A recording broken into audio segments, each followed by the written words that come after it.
যদি আপনার গাড়ির ভিতর ঘুমানোর অভ্যাস থাকে তাহলে ভিডিওটি আপনার জন্য। আসসালামু আলাইকুম।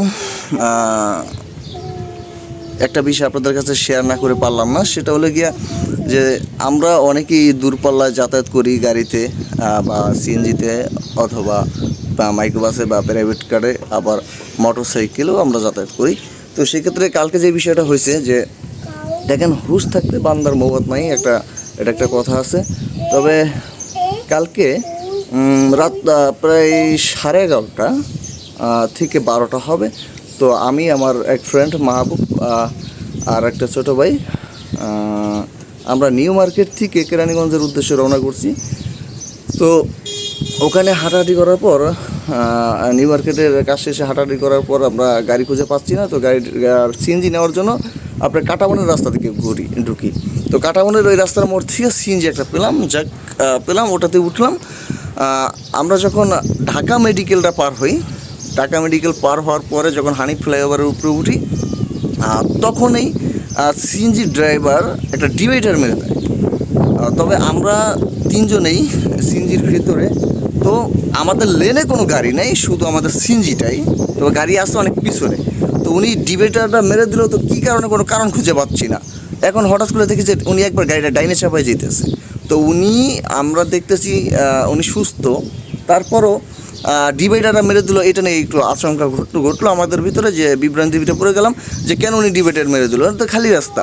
যাই হোক, গাড়িটা এরকম একটা পাক খাইছে, গাড়িটা পোল্ট্রি খায় না। যদি পোল্ট্রি খাইতো তাহলে দেখা গেছে একটা মারাত্মক অ্যাক্সিডেন্টের শিকার হতাম। তো উপর আল্লাহর রহমতে এই দুর্ঘটনাটা ঘটে নাই। যাই হোক, এখন আমরা একটু চিন্তার ভিতরে পড়ে গেলাম। তখন কিছু দূর আসার পরে দেখলাম যে উনি আরেকটা মোটরসাইকেল মেরে ধরছিল। যদিও মোটরসাইকেলটা রং সাইডে আসা যাচ্ছে, তবুও ওনার খেয়ালটা নাই। তবে আমরা অনেকেই জানি যে বিষয় যে ম্যাক্সিমাম ড্রাইভার অনেকেই আছেন এটা গোপনে মাদক সেবন করে গাড়ি চালায়। তো হয়তো বা এরকম কিছু হয়েছে কিনা আমি জানি না। তবে এছাড়া ওনার কোনো কারণ খুঁজে পাচ্ছি না যে উনি কেন এই সিচুয়েশনটা আসলো। হানিফ ফ্লাইওভারের মাঝামাঝি আসার পরে আরেকটা বাসের বাসে চাপ দিল ওনাকে, হয়তো ওনার কোনো ফল্ট আছে।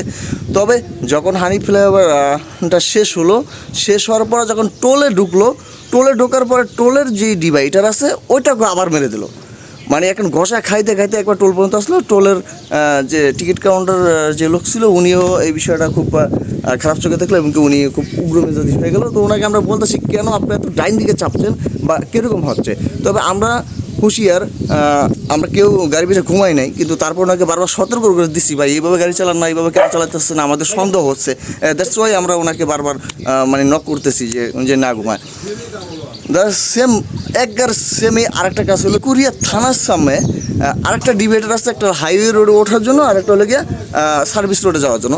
তো ওই অফিসের কাছাকাছি আসার পরে উনি আবার সেম ওই ডিভাইডারটা মেরে দিল, একবার সামনে আবার চিক্কুর দিলাম, এরকম যেন চিক্কুর দশ ঠেলা উনি আবার গাড়িটা জায়গায় ব্রেক করে দিল একটু জন্য ওখানে বাড়ি খারাপ। যদি ওটা সামনে মেরে দিত তাহলে দেখা গেছে যে ওখানে অ্যাক্সিডেন্টটা আরও ভয়াবহ হতো, কারণ গাড়ির স্পিডটা অনেক ছিল। তো আমরা বলতেছি কেন যে আমরা এই কথাটা জানানোর কারণে একটাই উদ্দেশ্য। দেখেন, আমরা যারা দূরপাল্লা যাতায়াত করি, আমরা ম্যাক্সিমাম কিন্তু আমরা গাড়ির ভিতরে ঘুমাই এবং অসচেতন থাকি, এবং ড্রাইভার কিন্তু সবাই সচেতন। ড্রাইভার কিন্তু অনেকেরই ঝামেলা থাকে, হয়তো বা তাদের ব্যাখেয়ালের জন্য দুর্ঘটনা ঘটে।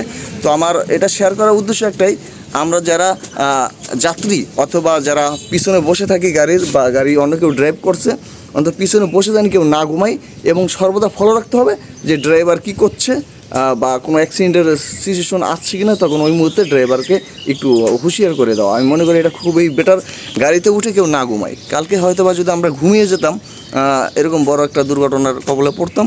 তবে উপর আল্লাহর রহমতে এরকম দুর্ঘটনা ঘটে নাই। তবে আমার রিকোয়েস্ট, যেই গাড়িতে চলাফেরা করেন না কেন, গাড়িতে উঠে ঘুমাবেন না, অন্তত ড্রাইভারের দিকে ফলো রাখবেন, বাইরে ফলো রাখবেন।